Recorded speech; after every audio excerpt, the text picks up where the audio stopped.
You're going to want to listen very closely, because what I'm about to show you isn't something anyone else has dared to speak about, let alone share.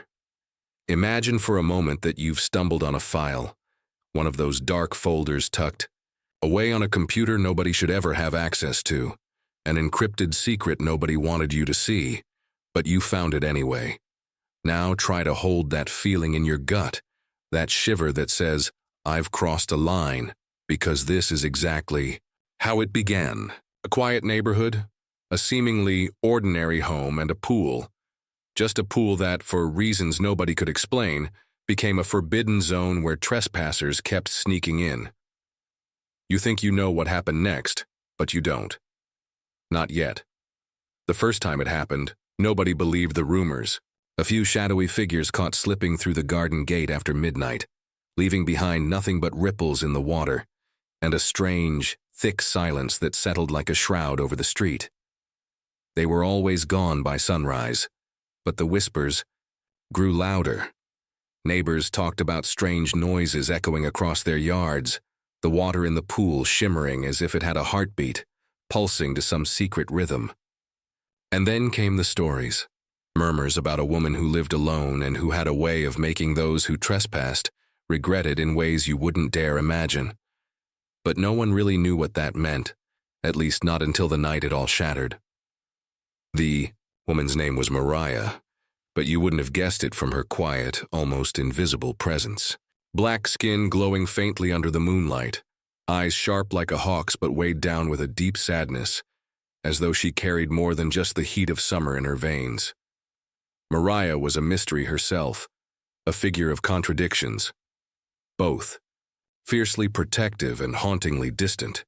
People said she was connected to something old, something that stretched back far beyond the peeling paint of her house or the cracked concrete of her pool deck, something that seeped into the soil beneath her feet, into the very air around her, and even into the water that gleamed like liquid obsidian after dark.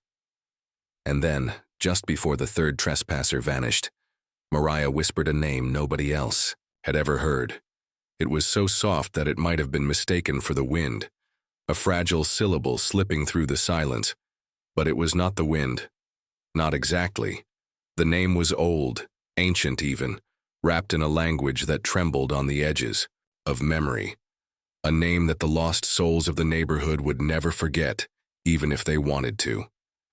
That night a figure disappeared without a trace, leaving only a puddle of water where dry ground should have been, and a silence so profound it felt like the earth itself was holding its breath.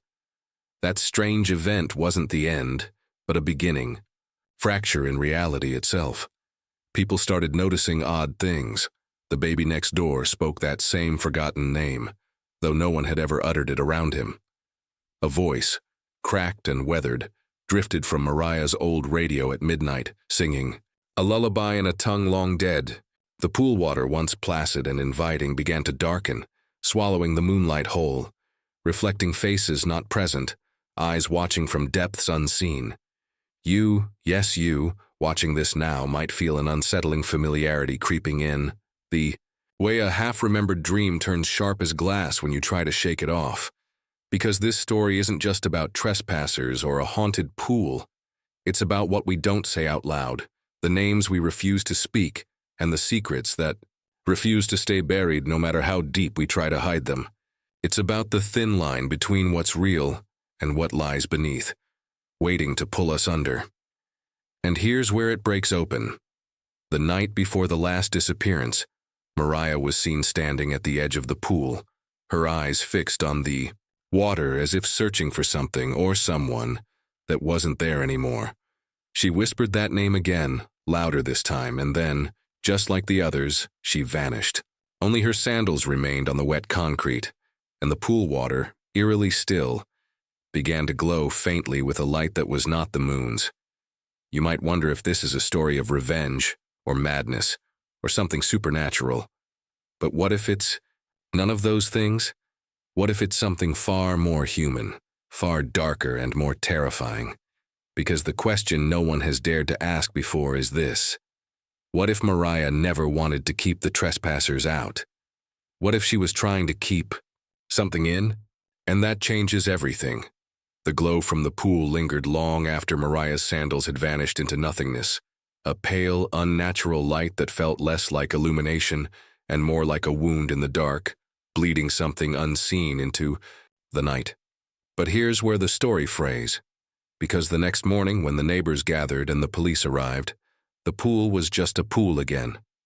Clear, calm water reflecting a banal blue sky, without a trace of the eerie glow or the missing woman.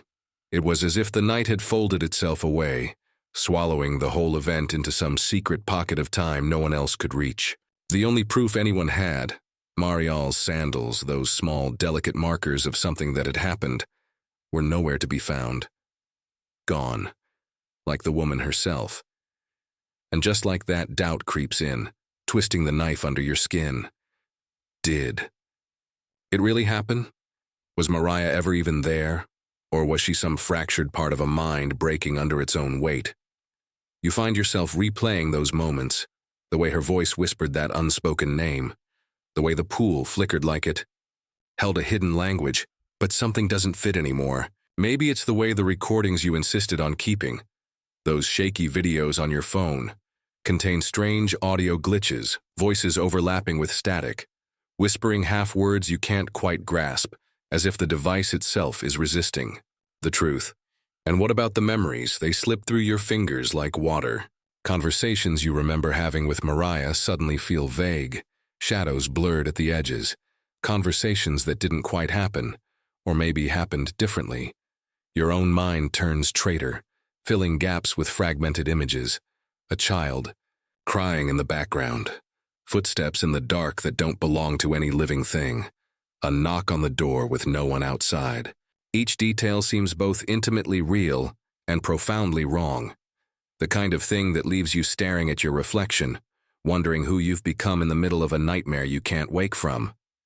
That's when he shows up. Eli. Or at least that's the name he gives you.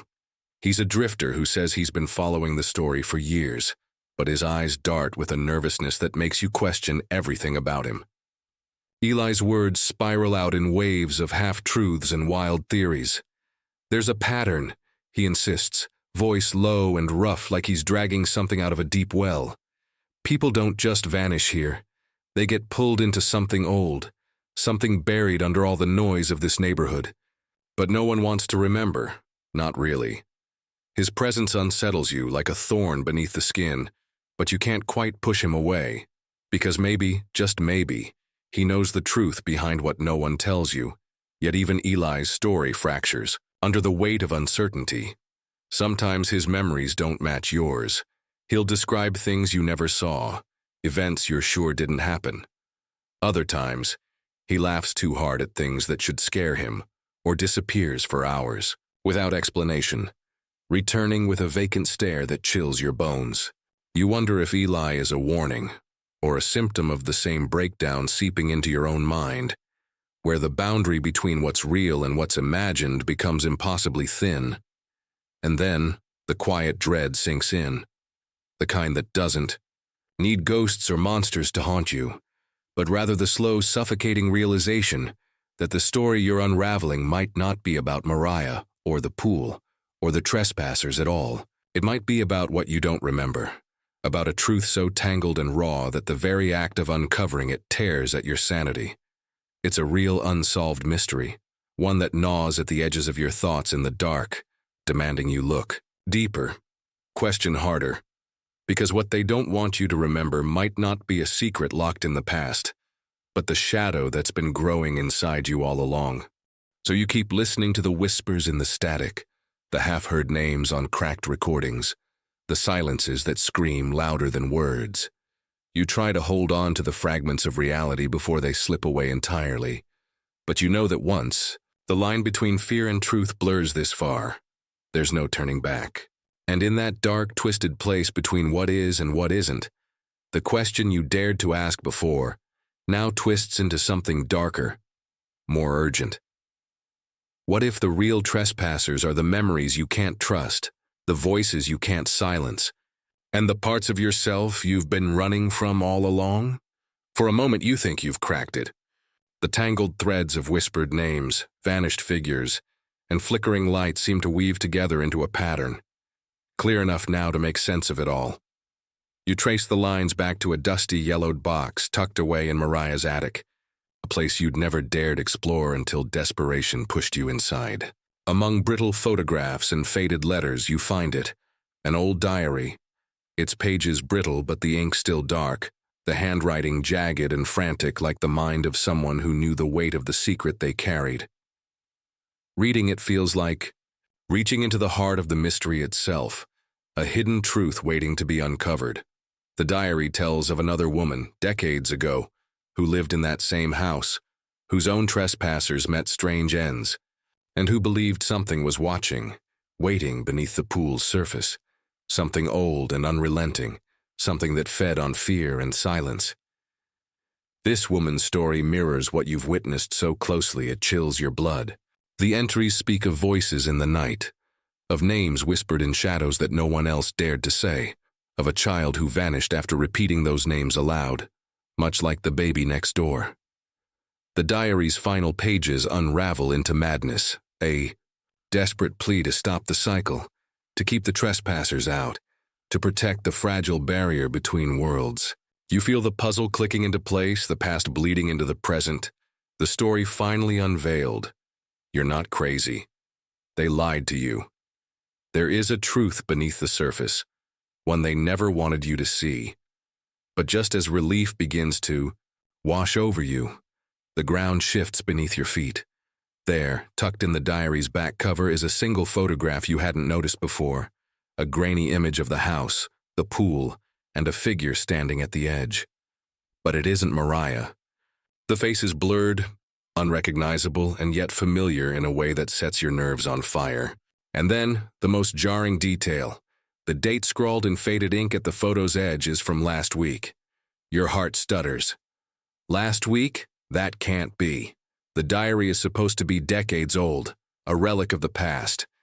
But this photograph suggests something else entirely, something impossibly recent, something that shatters the fragile sense of resolution you'd been grasping. It implies the watcher, the force beneath the pool, is not confined to the past but is here, now closer than you ever imagined, still pulling the strings behind the scenes. You feel it then, a creeping sense of being watched, not just by what's outside but from within your own mind, like a memory glitch you can't shake, a whisper beneath your thoughts that wasn't there before. It's the same unease you felt before in dreams, the same flicker of forgotten moments just beyond reach, a déjà vu that's less comforting than it is a warning. The diary, the voices, the missing people, none of it fits neatly anymore. You realize you've been caught in something bigger, more insidious, something that has been observing from the beginning, waiting patiently as you stumbled closer to truths that should have stayed buried. The danger isn't just out there in the pool or in the shadows, it's here, inside you, in the way your memories unravel and reform, in the way you hear echoes that others don't, in the way the story shifts every time you try to pin it down. You want to believe you're in control, that the mystery is solved, but now you know better. You're part of the story, tangled in its threads, and the closer you get, the more it pulls you under. And then, just as the weight of it all threatens to break you, your phone buzzes, a video message from an unknown number. You press play, and there it is, the pool, the house, and a figure standing on the edge, its face obscured but unmistakably watching. The date stamp reads, "Yesterday, your breath catches." The story you thought you understood needs to be watched again, from the very beginning, because everything you believed until now was just the surface. The truth hides beneath, twisted and relentless, waiting for you to see it. If you dare. You weren't alone. That's the first thing you realize when the messages start coming. Not in the clear, honest way you hoped for, but in fragments, whispers sent through shadowed corners of the internet, through encrypted channels you barely dare to open. Screens light up in homes you don't know, across towns you've never visited, carrying the same haunted words you've heard whispered in the dark, the same flicker of fear that pools in the quiet spaces between heartbeats. There are others, people who've felt the pull, the creeping presence beneath their feet, the strange glitches in their own memories. Silent watchers, bound by a shared nightmare that stretches across time and space, each caught in their own version of the story you thought was only yours. You were right all along, they tell you. In messages scribbled in code and ciphers, their urgency bleeding through the digital veil. Dreams merge and fracture like broken glass, each shard reflecting the other's fears. You glimpse faces you don't recognize but somehow know. Voices calling names no one else has spoken aloud. Symbols appearing in strange places. Graffiti scrawled on forgotten walls. The flicker of a logo in a midnight broadcast. A sequence of numbers that repeat like a secret password only you and the watchers can decode. These aren't coincidences. They are signals, markers left for those who are paying attention, meant to pull you deeper into the web that's been spun around you since the beginning. Something larger and darker than the house, the pool, or even Mariah's story. Something that watches without blinking, waits without breath, and feeds on the fractures in your mind. Then there is the third voice. Neither yours nor Eli's, and not Mariah's, though it threads through their memories. Like a ghostly tether, it is calm, unnervingly so, speaking not in riddles but cold facts, pulling at the threads of your unraveling reality with surgical precision. You think you understand, it says in a tone too measured for comfort, but understanding is a luxury you can no longer afford. This observer claims no allegiance to past or present, only to the truth that slithers beneath both. Found footage from 20 years ago, it whispers, files the government never released, erased from every record, yet preserved somewhere beyond reach, like a scar on history that refuses to heal. It shows the same pool, the same shadows moving beneath the surface, the same pattern repeating like a nightmare on loop, untouched by time or logic. As this voice grows louder, the boundaries you once trusted, between what you remember and what you dream, what you see and what you fear, begin to blur. You start to question who you are, who you were before this began, and whether any part of you is truly your own anymore. Your thoughts echo in empty rooms, your reflections flicker like a broken film reel, and the faces in the crowd start to look less like neighbors and more like watchers, waiting for you to slip, to reveal what they already know. The fear that's taken root is not just about what's out there, but what's inside. The fragile self you thought was real, unraveling under the weight of secrets too heavy to bear. The messages multiply, overlapping in an endless, echoing loop, and you begin to feel the pull of a force that is less physical and more psychological, a presence that has been threading through your life, shaping your memories, your doubts, your fears. It's a conspiracy writ not on paper or in shadowy boardrooms, but carved into your very perception of reality. You want to fight it, to break free, but every attempt feels like swimming against a current that's only growing stronger, dragging you deeper into a darkness that is at once external and intimately yours. And as the night deepens, you realize the story is no longer just a story. It is a living thing, shifting, watching, waiting. It's here, inside you, inside all of you who have dared to look too closely. The pool is no longer a place but a symbol, a gateway, a wound that never closes. The watchers are everywhere, and they know you've seen too much.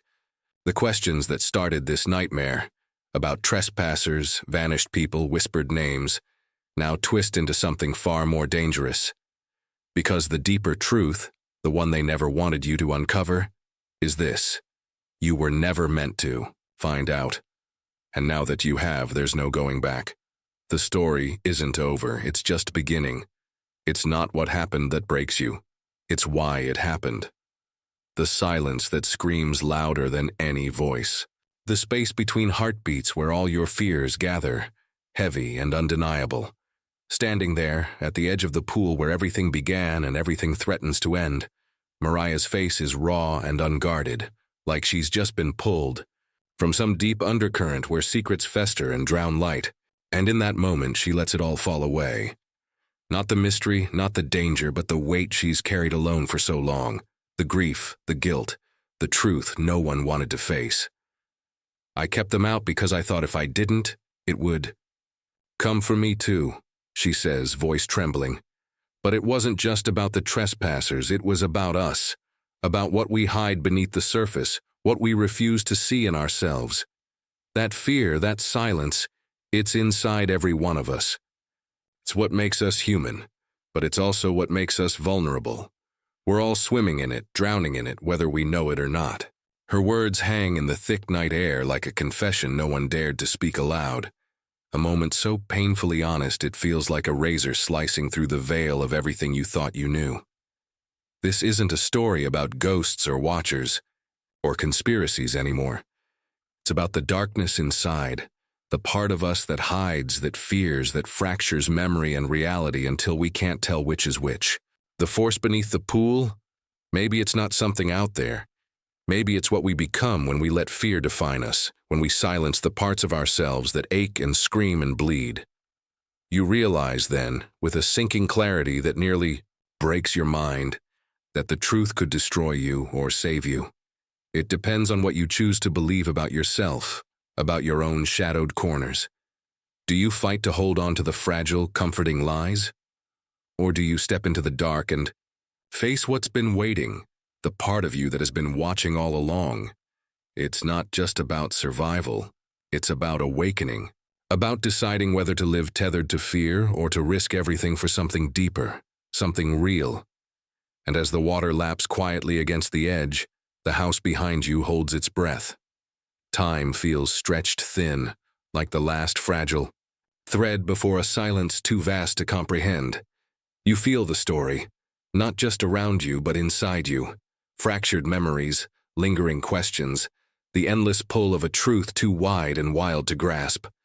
It's a terrifying awakening, like waking from a dream you never knew you were in, where every familiar face and every whispered name takes on new meaning, and nothing can ever be the same again. And so it ends. Only it never truly ends. Pool is still there, still watching. The watchers are still waiting. And you are left with the fragile, aching knowledge that some stories are meant to be lived in shadows, to be whispered only in the dark. Thank you for watching. Don't forget to like, share, and subscribe for stories you were never meant to hear. Until next time, remember, some truths don't want to be found.